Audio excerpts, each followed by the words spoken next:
Igračka vjetrova. Slušajte Igračku vjetrova nedjeljom od 19 do 21 sat.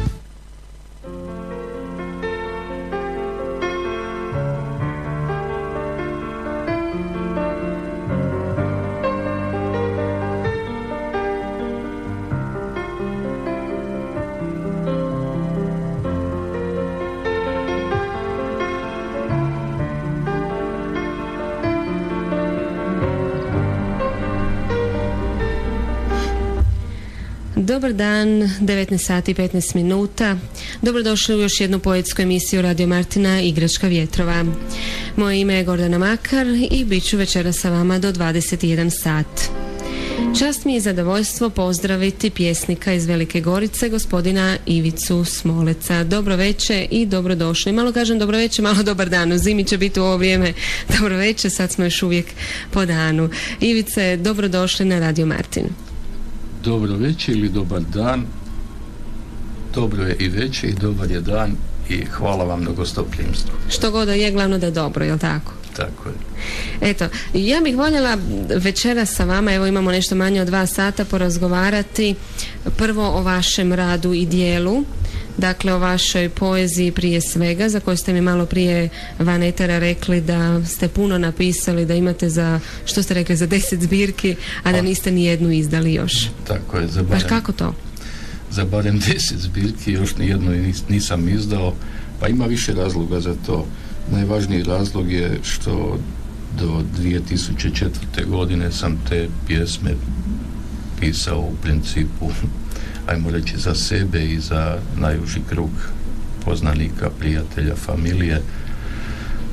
Jednostavno nisam se usuđivao te pjesme lansirati šire, jer nekak sam mislio da ljudi baš i ne vole toliko poeziju, naročito ne onu koja je puno emocija i u kojoj nema, recimo, seksa, pića i krvoprolića. Evo, 2004. godine nastala jedna prekretnica u mom životu, s obzirom da sam za svoj prvi roman Vode teku dalje osvojio sam književnu nagradu Albatros. Nakon toga su me uhvatili. I to vam je dalo malo poticaja, jel tako? Dakle, jedna ovako bitna književna nagrada.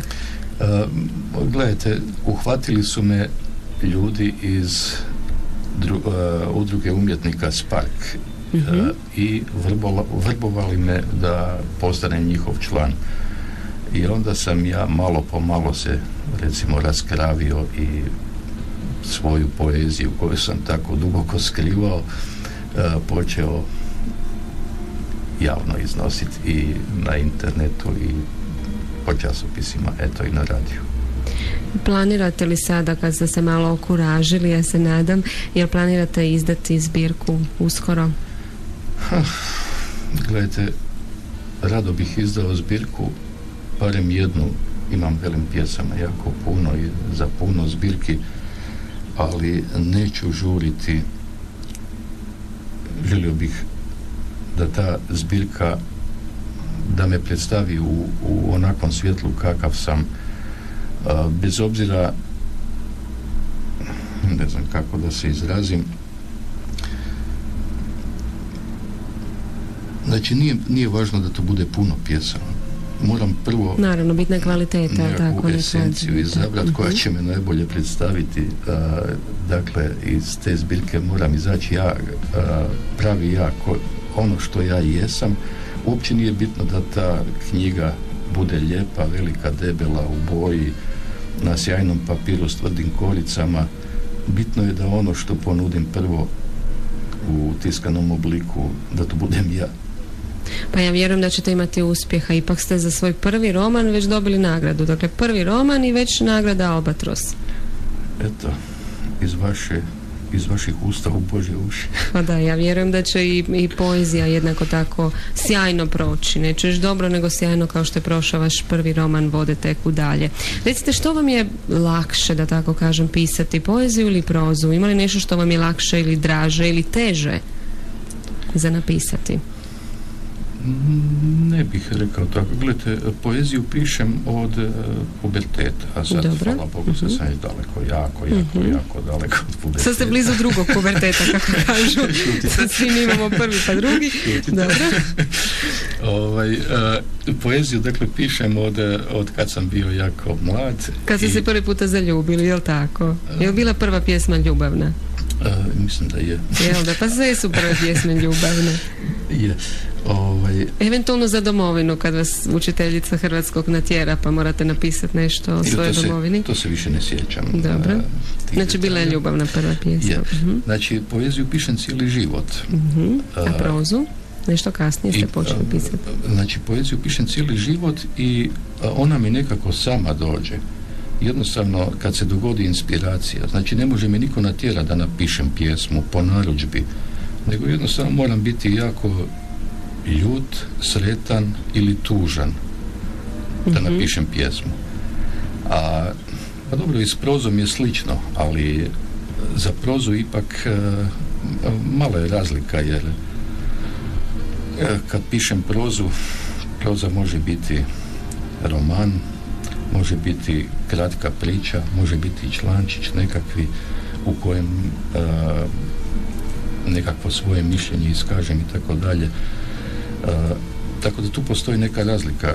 Kad pišem pjesmu, jednostavno ja moram biti moram dušom i srcem željeti napisati tu pjesmu, ako me shvaćate. Biste mogli roman napisati da vam neko ponudi velik novac i kaže sad sjedni, napiši o tome i tome roman? Biste to mogli napraviti? Po naredbi? Ili to isto morate osjetiti iznutra? Ja mislim da bih ja mogao taj roman napraviti, ne ako je ovo u pitanju, ali ne bih ga radio, zato jer bojim se da bih se izblamirao. Ne može se po narudžbi napraviti neke dobro, osim ako čovjek ne glumi. Ja ne volim glumiti. Ja volim svoje iskrene osjećaje unijeti u ono što pišem, tako da iza toga stojim. Dobro, idemo se mi sad malo odmoriti, a vi ćete se pripremiti sa pokojim svojim stihom, a mi ćemo odsvirati pjesmu za koju smo se dogovorili. Rekli ste da biste voljeli čuti Night in White Satin. Evo, pronašla sam u kompjuteru i onda kreću prvi stihovi našeg večerašnjeg gosta Ivice Smoleca iz Velike Gorice.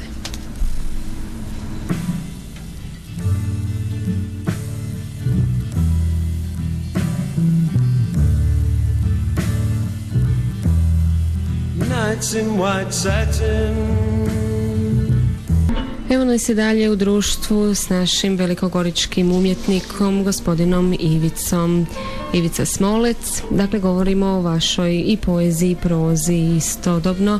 Dakle, malo prije smo spomenuli da imate jako puno pjesama, ali da još niste ništa izdali, rekli smo iz kojih razloga, ali zato prvi roman osvojio 2004. godine nagradu. Na to smo jako ponosni. Eto, ja vjerujem da će i poezije, što god dalje budete pisali, biti tako uspješni. Recite mi, kad govorimo o vašoj poeziji, kojim se temama bavite? Jel pišete dalje kao ono na početku kad ste napisali najvjerojatnije prvu ljubavnu pjesmu, ili sad pišete o ljubavi ili pišete o nekim drugim temama?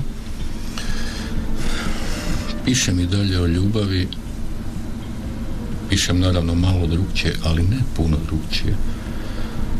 Evo neke pjesme koje sam napisao sa 17 ili 18 godina, pustio sam lani ili preklani na internet, na svoje internetske stranice, i za divno čudo te pjesme, jednako kao i nove koje sam napisao, isto tako ih dao na uvid, dakle, jako širokom internetskom krugu čitatelja. I kako su reagirali?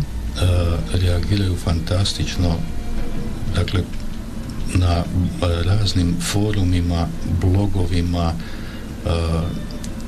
portalima i tuđim stranicama pronalazim kopije. Najčešće je i moje ime ispod, ponekad ga ne napišu, ali vidim ono što me iznenadilo, da ljudi vole poeziju, vole onako kako sam pisao, dakle, prije 30 i više godina, jednako kao ovu što pišem sada, a pišem, velim, i ljubavne, ali i razne druge. S obzirom na to da je čovjek kad proživi prvih 20, 25 godina, pa 30, pa 40, pa 50, stalno stječe nekakva nova iskustva i životna iskustva, dakle svakakve stvari mu se događaju u životu, ali isto tako i pronalazi nove načine kako da ta iskustva opiše. Tako da mi se možda pjesme i razlikuju po stilu, po načinu na koji predstavljam svoje osjećaje od onog načina kako sam to radio prije 20-30 godina. Ali vidim da ih ljudi jednako dobro prihvaćaju, i ove nove kao i one najstarije. Mm-hmm.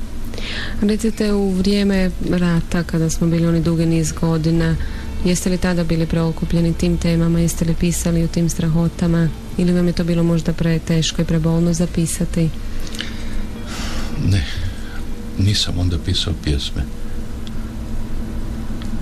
Nije bilo inspiracije, nije bilo dovoljno ljubavi da napišete pjesmu? Gledajte, onda sam uglavnom u sebi čuvao sve ono što se nakuplja. Uh-huh. Dakle, svakakve frustracije zbog svih mogućih nepravdi koje su se događale, zbog tih strahota, zbog tih mama koje su plakale, zbog sinova koji su hrabro išli, često ni ne znajući kuda i zašto, ali za Hrvatsku, jel?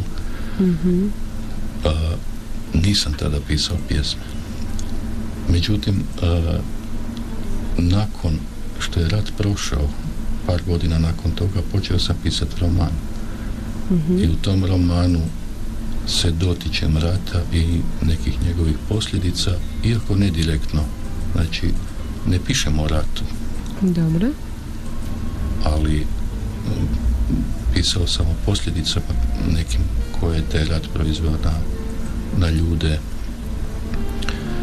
A pretpostavljam da je nakon toga, i kad sam ponovo recimo propisao pjesme, da u tim pjesmama ima i utjecaja od svega toga što se događalo, jer ja sam bio malo na fronti, nisam dugo bio, ali je moja obitelj živjela u Velikoj Gorici, bježala u sklonište i ja sam šetao s puškom po kvartu kao član narodne zaštite i naravno da se to sve ureže čovjeku u glavu i onda poslije, ako taj čovjek piše pjesme ili bilo šta da piše, da se to osjeti u njegovim riječima. Hajdemo mi sada sa riječi prijeći na djela. Idemo krenuti sa prvom vašom pjesmom u eteru Radio Martina večeras. Hoće li to biti neka ljubavna, socijalna, domoljubna? Što ćete nam prvo pročitati? Evo, slušatelji čuju. S kojom biste se prvo pjesmom voljeli predstaviti? Možda onu prvu koju ste sa 17 godina kao tinejdžer napisali? Ne, ja mislim da će to malo kasnije. Dobro. Ja bih krenuo sa jednom pjesmom, s obzirom da sam nakon rata tamo oko prelaza tisućljeća sam radio oko 3 godine u inozemstvu. I onda, s obzirom da me muči uvijek kad sam vani jaka nostalgija, osjećaj da mi fali rodna gruda i familija i prijatelji, a s obzirom da sam ja Zagrepčanin po rođenju i sad sam i Velikogoričanin već 22 godine i obožavam Veliku Goricu, ali Zagreb mi je ona prva ljubav. Onda sam napisao i nekoliko pjesama iz kojih se to vidi ta ljubav. A s obzirom da smo mi tu u kajkavskom govornom području, onda bih ja vam pročitao sada jednu pjesmu koju sam napisao kad sam radio vani, a napisao sam ju u Zagrebu na kajkavskom dijalektu. Može. Ne srdi se Zagreb name. Kad sam se vrnul doma iz sveta, prešel sam peške kroz celi grad. Deždi su tukli fasade i ljude, vetar je fučkal i zavijal ko gad. Ambrelu mi je strgnul z ruke, odnesel ju je po Šubićevoj na jug. Ak se moj Zagreb ke srdi name, makar z ambrelom bom platil dug. A ima se zake srditi name, ke dugo se nisam spominal z njim. Smucal sam se po belom u svetu, kak da od njega nekam bežim. Nisam od tebe nikam bežal, ti si mi navek v tikvi bil. Dragi moj Zagreb, zibača moja, pa viš da sam se vrnul sim. Nek me polevaju tvoji deždi, pune su cukra njihove kapi. A sunčeko kad se opet pokaže, za čas ta voda s tebe shlapi. Pa kad ti zagrije ilicu i vlašku, sebuš mi oprostil, ja to znam. Skužil buš onda kak je i meni teško bilo bez tebe bit sam.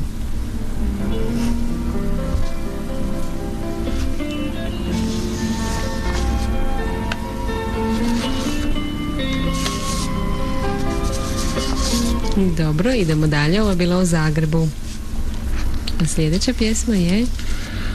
Pa vidite, kad sam tak već počeo, kad sam bio u vojsci u JNA nekad davno u Makedoniji, u Strumici, to je grad koji je zračnom linijom u bivšoj Jugoslaviji bio najdalje od Zagreba. 11 mjeseci sam tamo bio, isto me jako mučila nostalgija, nedostatak ljubavi moje familije, mojih prijatelja i naravno najviše moje žene. Tako da sam tada u slobodno vrijeme njoj napisao jednu zbirku pjesama koje sam joj slao u pismima, jednu po jednu. I te pjesme sam poslije skupio u jednu zbirku. Pa kad smo već krenuli sa tim nostalgičnim, možda još koju takvu da pročitam. Može. Sjećanje na bijelu noć. Kad sam se uvečer s položenim ispitom umoran vratio kući, dočekao me zagrljaj drage i poljupci njeni vrući. Draga je skuhala kavu i usnama uhom i takla, a van je bijesnio vjetar i snijeg je zasipao stakla. A kad smo u krevet legli, vani već sve bješe bijelo. Kako je toplo i meko te noći bilo joj tijelo. U zoru, kad san nas je hvatao, usnama još uhom je takla, a vani je još bijesnio vjetar i snijeg je zasipao stakla. U još bezbroj bijelih noći ljubit ću bedra od putra i s njenim usnama na uhu dočekivati zimska jutra.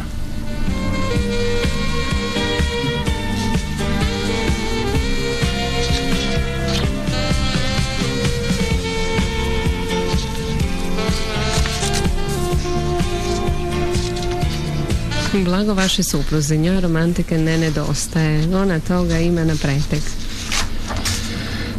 Ona se isto bavi književnim radom, pročitala sam.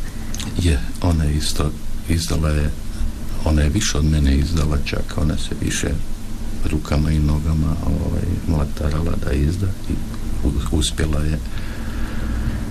Izdala je kao prvo knjigu priča za djecu, Tajna ima krila, i u principu ta priča je bila i razlog što sam ta knjiga je bila i razlog što sam ja počeo pisati prozu na neki način.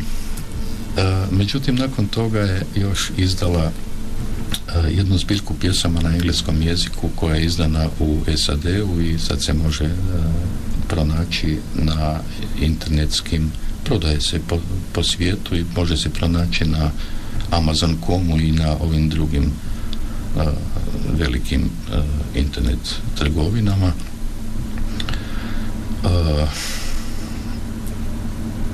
Dakle, ima ona isto još, mislim da ima čak 2-3 napisana prozna djela, mislim da su 2 knjige za djecu i jedna za odrasle, jedan roman za odrasle, i to sve skupa naravno čeka povoljnu priliku da dođe do tiskare.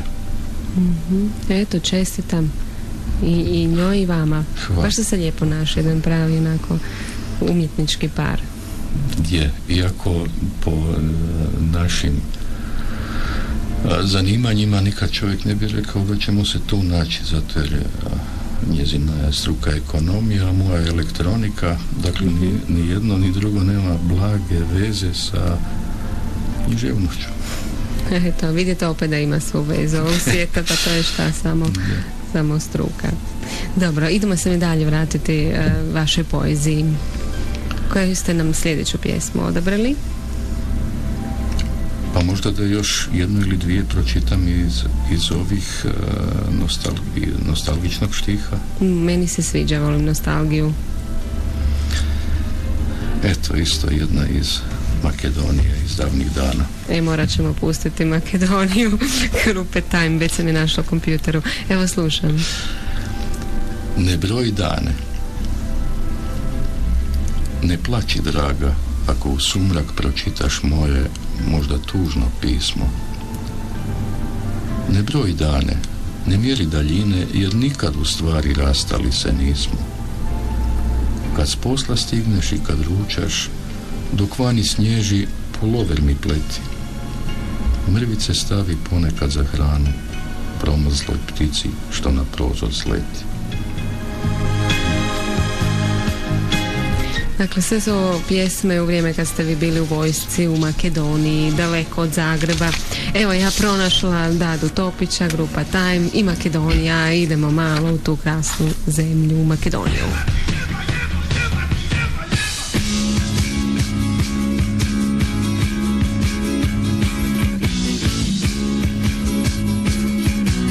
Tamo gdje vječno sunce sja, tamo je Makedonija.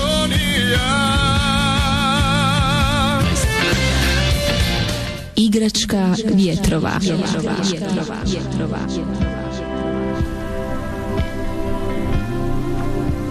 Evo, 5 minuta je do 20 sati i dalje je s nama velikogorički umjetnik gospodin Ivica Smolec. I dalje smo na vašoj poeziji, poslušali smo pjesmu Makedonija, Dade Topića i grupe Time.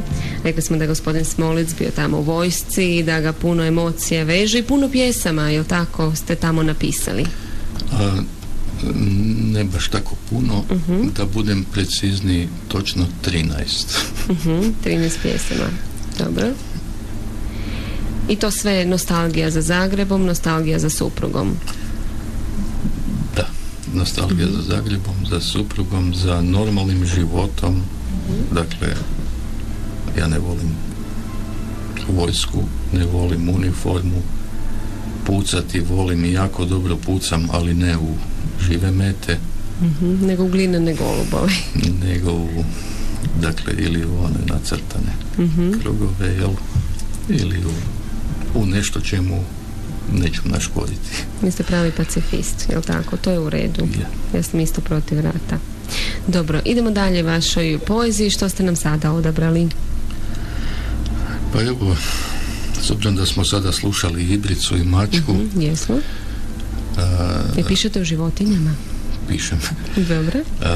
Baš ova pjesma Ibričina je na mene jako djelovala, tako da moram priznati da jednu pjesmu koju ću vam sad pročitati, da je ta pjesma nastala pod utjecajem Ibričine Mačke.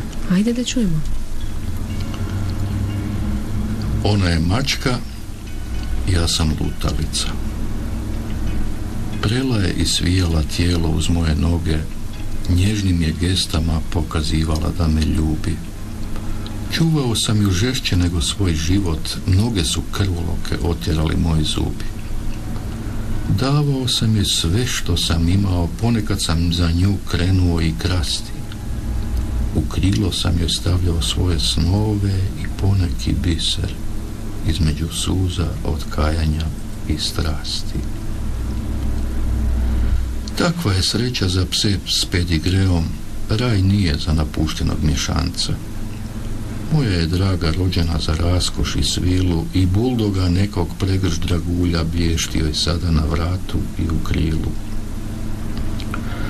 A ja sam tamo gdje mi je mjesto, šinteri su me krvavog stavili u kavez.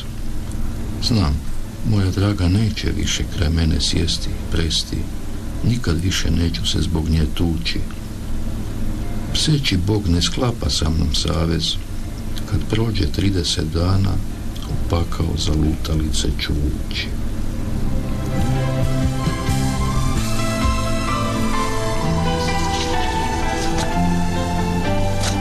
Meni se sviđa vaša poezija, ima onako lagane ironije. Često. Sviđa mi se, čak ono mrvica cinizma, baš mi je, eto, meni je sjelo večeras. Dobro, znači to je bila vaša mačka i pas. Da, možda kad smo krenuli sa ovim, što velite da možda su malo cinične i tako dalje, eto, ova pjesma je bila malko socijalna, jel? Za pse.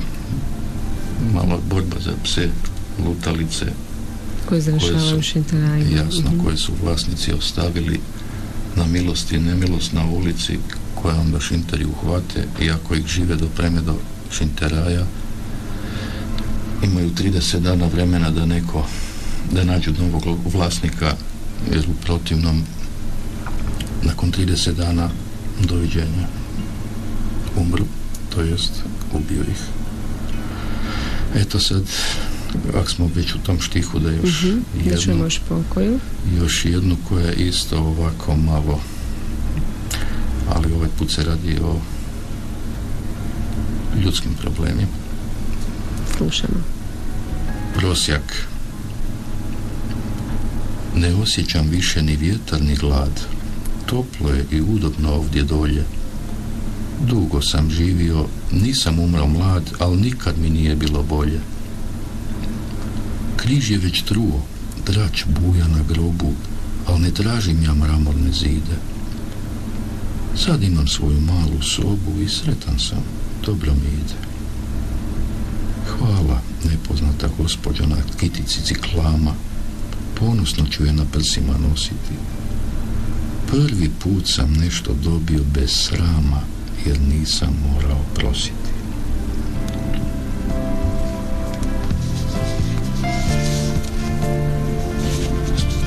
Jel se sjećate kada ste ovu pjesmu napisali, kako ste dobili inspiraciju, jeste vidjeli koji...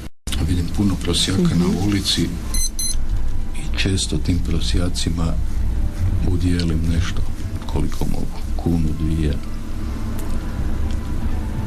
ponekad i nešto drugo, ponekad podijelim i sendvič s njima. Ljudi su često prema prosjacima okrutni jer misle da su svi varalice, zbog toga jer ima i takvih, naravno. Ali koliko je ljepše pomoći nekom prosjaku koji je najvjerojatnije ipak nije varalica, nego stvarno treba hranu. Treba novac za hranu. Pa čak ako pomognem, ako nekome dam koju kunu, neću zbog nje propasti. Točno, njemu možete pomoći, da. Možda sam i prevaren, ali je puno je važnije, odnosno puno rađe ću pristati da budem i prevaren koji puta, a da neki put i pomognem. Da, ne razumijem, ima tu logike. Da čujemo, ćemo još čuti koju socijalnu, ili ćemo se vratiti na neku ljubavnu, domoljubnu. Pa evo, ajmo još onda jednu socijalnu, kad smo već tu, koju sam napisao prije 74. koliko je do 33 godine. Ta pjesma je u novinama jednim odbijena kao politički nepodobna. Ajde da čujemo sad svu demokraciji, da čujemo. Ja sam se onda jako čudio tome, ali eto, nema naslova. Došlo je badnje veće, moj grad je pijan od vremena što tako brzo teče. Gubi se u magli još jedna prosječna tuga, godinu dana duga. Promrzlih ruku, sinjem u kosi, sjetan i sretan dom u svom nosi jelku, dan je hladan. U srcu nosi skrivenu čežnju da bude voljen, želju da ne bude gladan. Na još neokićeno drvce mnoga je kliznula suza, tek poneki osmijeh je sjao. Drva je malo, duga je zima, ni snijeg još nije pao. No ljudsko je srce pretoplo za mraz što prijeteći bljeska na grani, u pepelu čeka i mirno se smiješi, jer doći će topliji dani.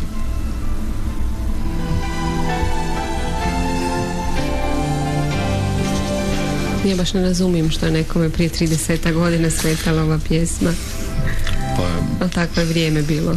Pretpostavljam da s jedne strane zbog toga što se spominje Badnja večer, a s druge strane i Jelka i kićenje Jelke, a s druge strane možda zato što se spominjalo siromaštvo i tak dalje. I nezadovoljstvo, dakle, da naroda i da... Je. Dobro. Hoćemo se još malo odmoriti. Rekli ste da biste voljeli čuti Jimi Hendrixa. Njega nisam pustila u svojoj emisiji sigurno godinama. Super, sad ćete. Evo ga. Hey Joe.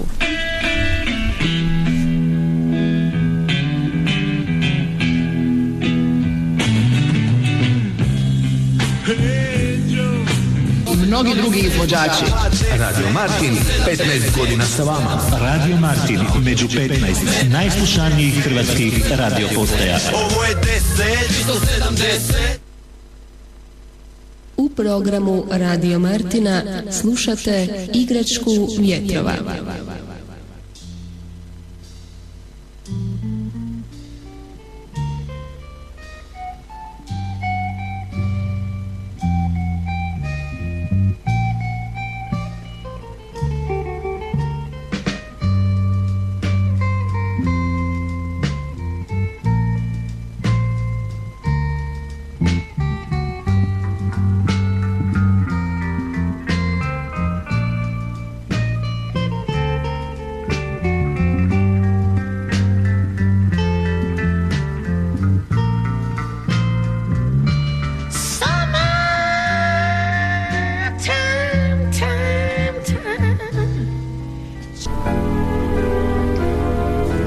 Evo 20 sati je i 13 minuta i dalje se družimo sa gospodinom Ivicom Smolecom iz Velike Gorice.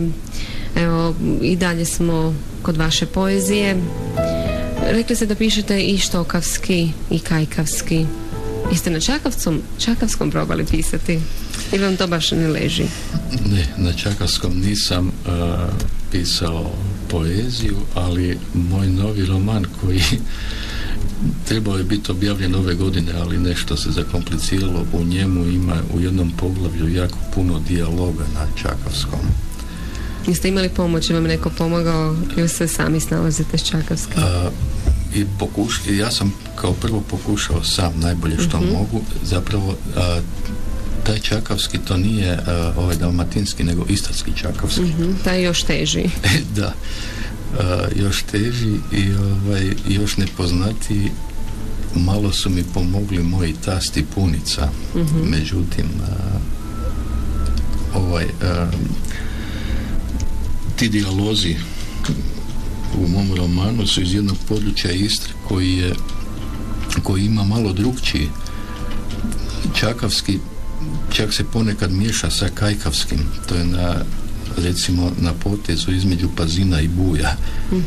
Tako da je dosta komplicirano, ali dobro, nije to najveći problem. Uglavnom, eto, pitali ste me, znači poezija ne, ali u prozi imam i tih južnih dijalekata. Dobro. Idemo se vratiti na vašu poeziju. Što ćemo sada čuti? Evo, ja bi mogao sada jednu kratku pjesmicu koja će izaći, vjerojatno je zapravo već tiskana antologija engleske grupe pisaca Dean Scribbers. Antologija se zove Reflections and Shadows i trebala je izaći ljetos, međutim ja još nisam došao do nje. Stići će mi vjerojatno u 9. mjesecu. Nekoliko mojih pjesama je u njoj Evo jedna kratka pjesmica na engleskom pa na hrvatskom ako može. Može, rado. Tell me, would you like me to prepare dinner or to kiss you? The evening is drawing near. You will leave and I will miss you. Ili u prevodu na hrvatski, reci, hoćeš li da pripremim večeru ili da te ljubim? Večer se spušta i ja se bojim da te ne izgubim.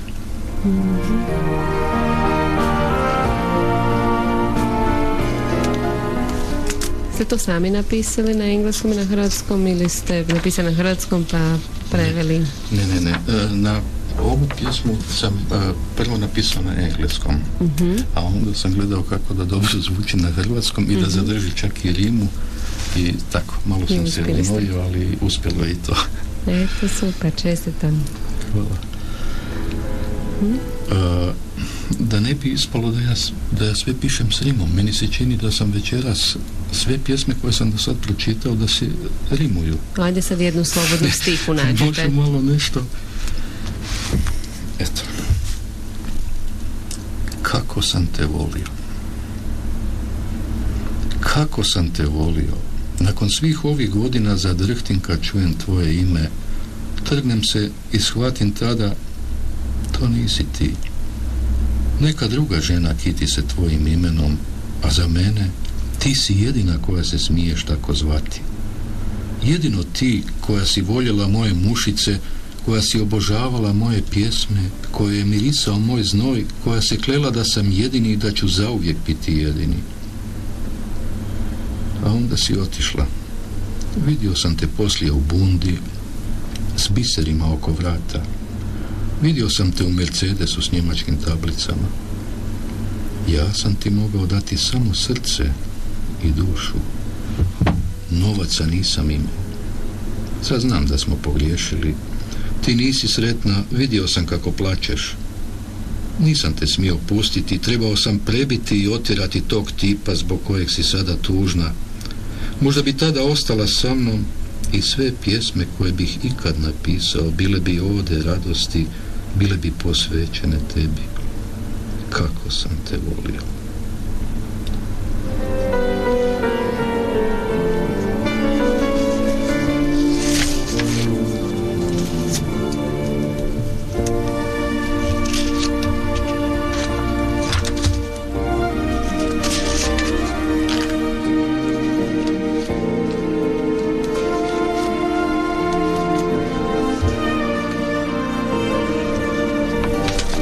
Idemo dalje, hoćemo dalje u ovako pesimističnom tonu, ko što ova pjesma bila, kako sam te volio, više te ne volim.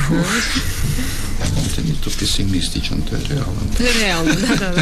To mi je bila druga pomisao, da, ako nije pesimistično, onda je realno. Da, gledajte, to je život, se mislim da sam već rekao, uglavnom pišem pjesme kad sam pod dojmom nekih jakih osjećaja, ne mogu, sjetit se. Sad imam vremena, ajde idem ja sjesti pa napisati pjesmu. Mora biti nešto snažno. Ne ide mi tako, mora me nešto uzbuditi, bilo da budem sretan ili nesretan, ili ljut, ili tako nešto. I onda iz toga se rodi pjesma. Znam. Evo, ako hoćete, evo još jedna malo očena. Može. Pa ćemo onda na neke druge. Ne tjeraj pticu. Ne tjeraj tu malu crnu pticu što sjedi na tvom prozoru, jer pukla je smrznuta grana. Ne daj da i ptičica prepugne sleđena, to je moje srce, jedino koje imam. Ne daj da uplašena odleti u mrak i izgubit će se zauvijek. To je moja duša, jedina koju imam. Smiluj se maloj crnoj ptici.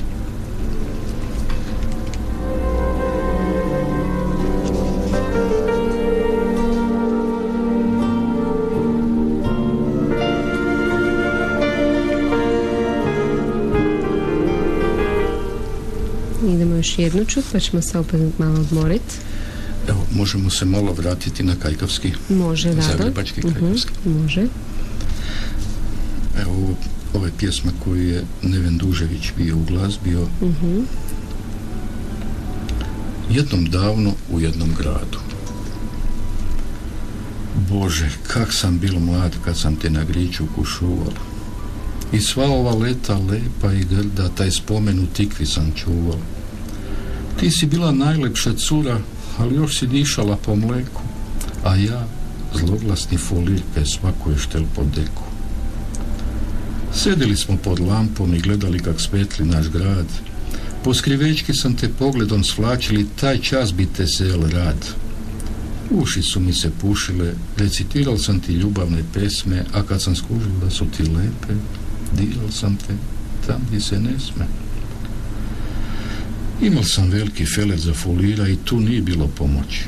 Zaljubljival sam se u svaku pucu koja je imala lepe oči. Otišel sam iz Zagreba, život me hitil, prošla su duga leta i ti se možda više ne sećaš onog slatkog probisveta. Sad rijetko nađem cajta šalabajzat po gornjem gradu i na miru si sesti na klupu kraj Matoša u hladu. Al kad se strefi da me posel ne tera i da ne gledam na uru, dojdem tam i gledam svoj Zagreb i mislim na najlepšu curu.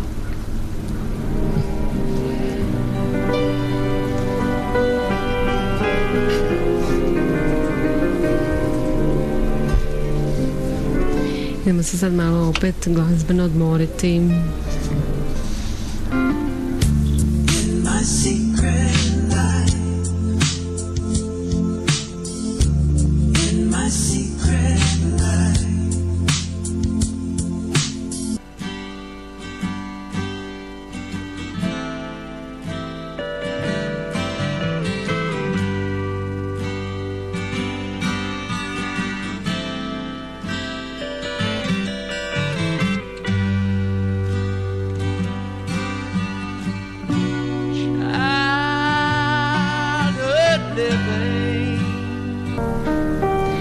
Eto, još kojih pola sata bit će sa nama gospodin Ivica Smolec. Rekli smo da ste vi iz Velike Gorice, trenutno živite u Velikoj Gorici i član ste udruge Spark. Voljela bih da malo popričamo o toj udruzi koja je meni jako zanimljiva i sve druge takve kulturno-umjetničke udruge. Dakle, Velika Gorica, koliko dugo već ta njihova udruga Spark, odnosno vaša udruga radi na promicanju kulture? Evo ovako sad, ja mislim da je nešto više od 5 godina kako su se ljudi počeli sastajati. Ljudi kao prvo to su bili ljudi koji vole poeziju. Počeli su se sastajati u slastičarni jednoj, odrecitirali svaki po par pjesama, zaradili poneki pljesak i kolačić. Tako je. Neki pjesma bila dobra, ako se svidjela gazni. Dobro. Je. I onda se priključilo još ljudi koji su voljeli i druge vrste umjetnosti, dakle priključili su se slikari, poneki glazbenik i tako je Spark na kraju postao udruga umjetnika. Dakle, ne udruga pjesnika, niti udruga ovih ni onih, nego udruga umjetnika. Dakle, svih mogućih profila ko god je želio postati naš član, bez obzira kojim vidom umjetnosti se on bavio, to je mogao ostvariti. Kako se danas sastajete? Gdje? Prije, sad ne znam točno, nemojte me hvatati za riječ, ali prije 1-2 godine ili nešto više dobili smo od grada prostorije na korištenje, koje dijelimo do duše još sa jednom udrugom drugom. Međutim, ne preklapaju nam se termini kad se nalazimo, tako da nemamo tih problema. Nalazimo se u principu svake nedjelje u 5 sati popodne, osim preko ljeta, dakle zbog toga su onda ljudi po godišnjim odmorima i teško nas je sakupiti sve, ili ako je kakav blagdan onda nas nema, ili ako smo negdje angažirani, s obzirom da mi odlazimo i u goste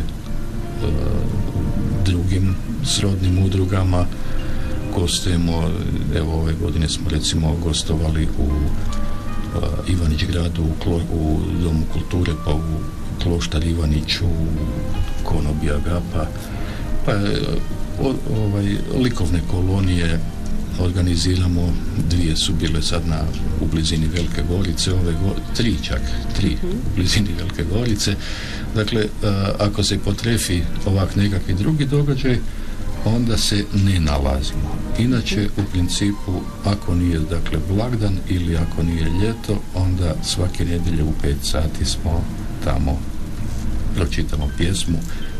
Najčešće dovedemo i nekog gosta. Ponekad je to neko potpuno nepoznato ime, ali ispada da jako lijepo recimo piše poeziju ili slika i tako dalje, pa se kroz nas malo i afirmira, a ponekad su to već i osobe koje imaju veći ili čak veliki renome i poznate u Hrvatskoj. Recimo naš počasni član je Božidar Prosenjak, to je nezaobilazno ime u književnosti za djecu, i ne samo za djecu. Gostovala je kod nas Višnja Stahuljak, isto jako poznata. Ugostili smo i inozemne umjetnike koji su čak 2 od njih su postali naši članovi, gospođa Verica Pikok iz Harlova i gospodin Gordon Buchanan, to je Škot koji živi trenutno, ako se već nije preselio u međuvremenu, u SAD-u. Eto, svaka čast. Stvarno ste aktivni. Eto, i ja se moram pohvaliti da sam jednom bila prošle godine vaša gošća i baš sam bila oduševljena i odmah sam to na radiju rekla. Izda sam se morala žuriti u svoju emisiju. Bilo je onako kratko, ali slatko. Primijetila sam da vas ima od jednog mladića koji čini mi se možda čak srednjoškolac ili student, pa do jednih lijepih zrelih godina, dakle i slikari i ovako glazbenici i osobe koje pišu poeziju, prozu i svi zajedno se nađete, družite, što ima novoga, što ste radili ovih tjedan dana, neko nešto napisao, da čujemo, pročitajte, da vidimo što ste naslikali. Jako lijepo je to, ja bih voljela da se to i u mome gradu isto tako ostvari, nadam se vrlo uskoro. To je jako lijepo i jako bi me veselilo da se to ostvari u vašem gradu prvenstveno, a isto tako u svakom gradu. Zato je takva udruga puno znači za duševni život grada. Dakle, kužite, mi stalno bježimo za nekakvim materijalnim koristima, trčimo po dućanima, idemo na posao s posla, ljuti nas ovo, smeta nas ono. Ako eventualno stignemo u kino ili u kazalište, ok, ali kad dođemo doma, u principu za većinu ljudi prestaje bilo kakav angažman u području umjetnosti, osim ako se ne smatra umjetnost sjesti u fotelju i gledati televiziju. A osnivanje ovakvih udruga puno pomaže da se ljudi sličnih sklonosti upoznaju, da produbljuju prijateljstva i da pronalaze razne nove načine kako se afirmirati, kako onaj njihov impuls, onaj poriv koji ih tjera da nešto umjetnički stvaraju, kako da ga prezentiraju drugim ljudima za koje možda uopće ne znaju da bi ih to zanimalo. I na taj način pomažu jedni drugima, jel tako? Uvijek pitaš, imaš neki problem, da kažeš to grupi od 10 ljudi, uvijek neko kaže, evo ja znam nekoga ko zna, evo pomoći ću ti. Jasno, puno lakše, naravno, jasno. Kad se male ruke slože. Jasno, a isto tako može. Je lijepo za mnoge koji su nesigurni u recimo, misle da nisu da ono što nisu oni dobri rade, u tome, da ono što oni rade da nije vrijedno uopće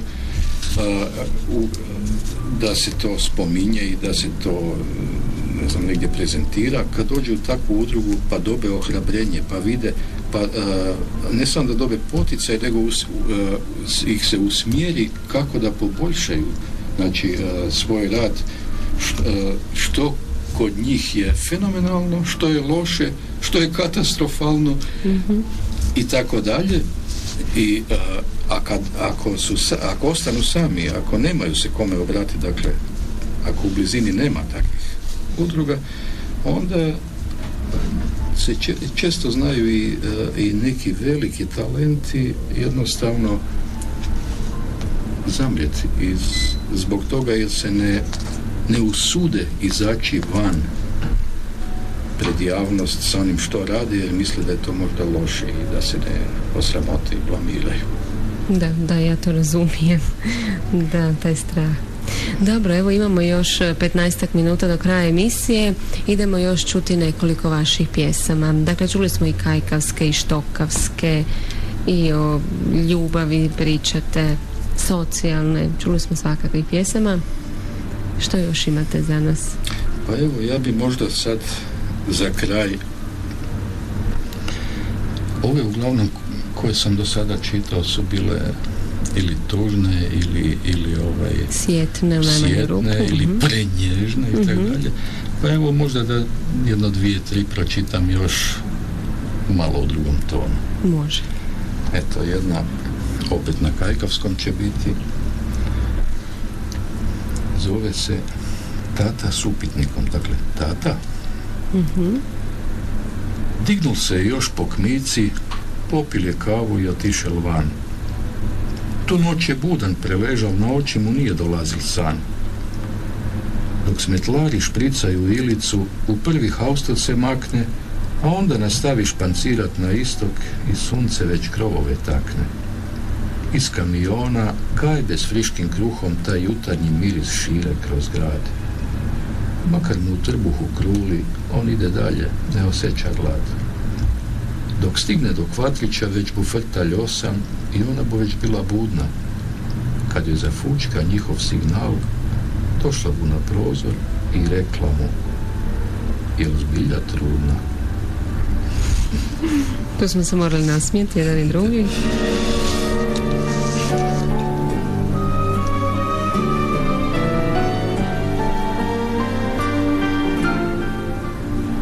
Dobro. Eto jedna nestašna. Ja pjevam na vrhu breze, glasan sam ko crkvena zvona. Ja ne pjevam bez veze, želim da me čuje ona. Danima me već gleda i leti blizu mene, na granu do mene sjeda i pjesma mi sama krene. Ja nisam profesionalac, improviziram repertoar svoj. Na estradi sam marginalac jer pjevam samo njoj. Pjevati za lovu i nije neki štos. Ja pjevam jer sam zaljubljen. Ja sam crni kos.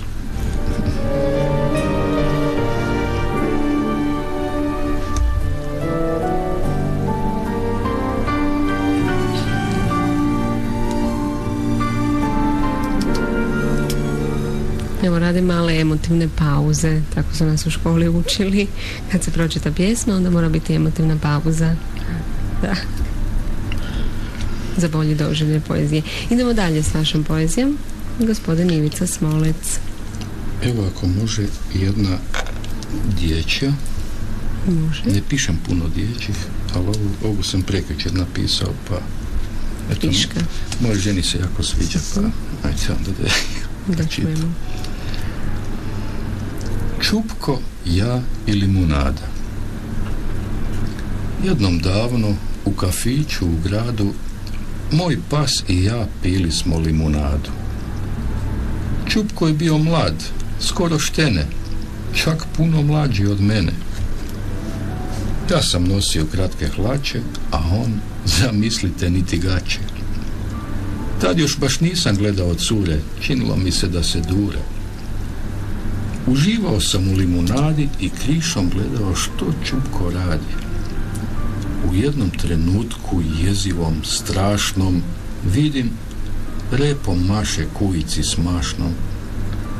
Naravno, durila se, podigla nos, isplazila jezik, jaki štos. A curica s kojom je bila mlada dama u prolazu podigla nos i sama. Kuda nas se to ništa ne tiče, nastavili smo srkati piće. Od tada je prošlo ljeta. Ta curica Lana je postala teta. Čupko i Maša su skupa u dobru i zlu. Kad vidiš njega i ona je tu. Ne znam kako vaše žene, ali moja Lana se ne duri na mene. Sad zajedno živimo u ovom gradu i često odemo na limunadu. Društvo nam prave 2 psića lijepa, 2 sretne njuškice i 2 repa.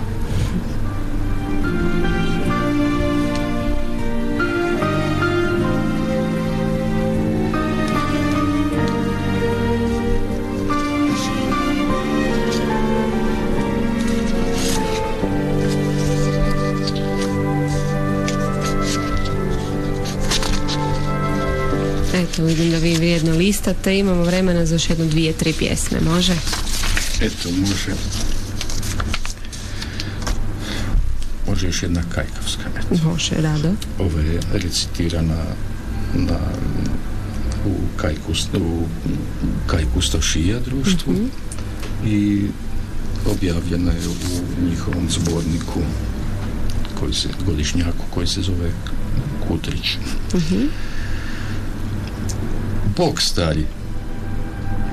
Bog stari, pa jesi ti živ? Nisam te vidjel 100 let. Od kad smo zadnji put kartali belu, čujem, prešil si svet. Fali ti puno zurke od naprijed, ali očale su ti za 5. Ko Bog si zgodnog komada oženil, pa ga imaš kam det. Nemoj zamerit, ka imam kravatu, prokleta zver me davi. Išel sam na sprovod starom pajdašu koji je dobil po glavi. Odi, idemo ispiti jednu za dušu mom starom frendu. Kum sam Firman i njegovom sinu, a skup smo i svirali u bendu. Ak još možeš lupiti akord i ak buš bil tu još koji dan, pridruži nam se, zameni njofru, to bu bilo ko san. Mi drmamo rok od kad si otišel, karijeru već imamo dugu, a kad neko od nas rikne, u ovom bircu utapamo tugu. Na Zrinjevac je došlo još jedno proljeće, ali naša jesen je lepa. Iza svake bele narcise i smeđi list platane se šlepa. Odi, idemo ispiti jednu za dušu mom starom frendu. Kum sam Firman i njegovom sinu, a skup smo i svirali u bendu.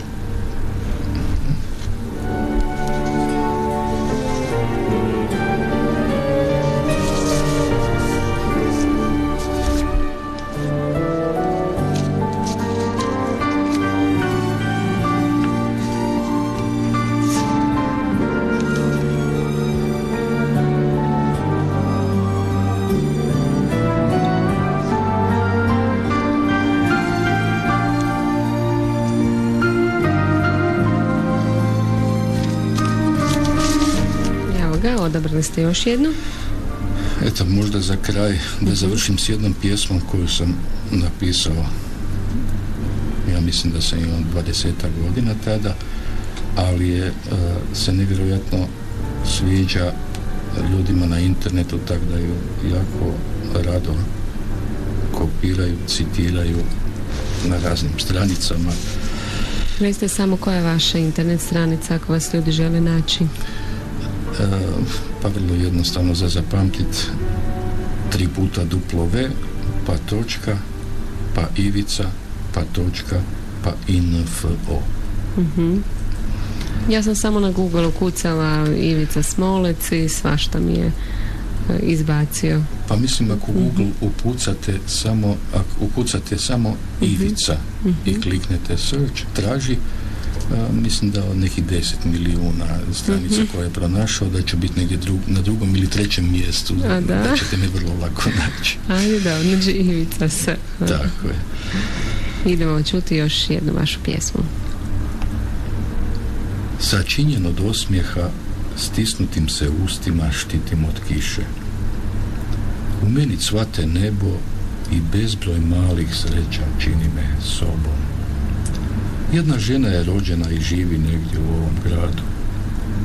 Želim ju naći. Znam, proći ću kroz poneki oblak tuge, bez lutanja i žurno, jer ona čeka mene negdje u ovom gradu. Jedna je rijeka zastala da sačeka more. Od mojih malih sreća sagradit ću najljepši osmijeh na njenom licu i skrenut ću njen pogled na istok gdje plamti nebo.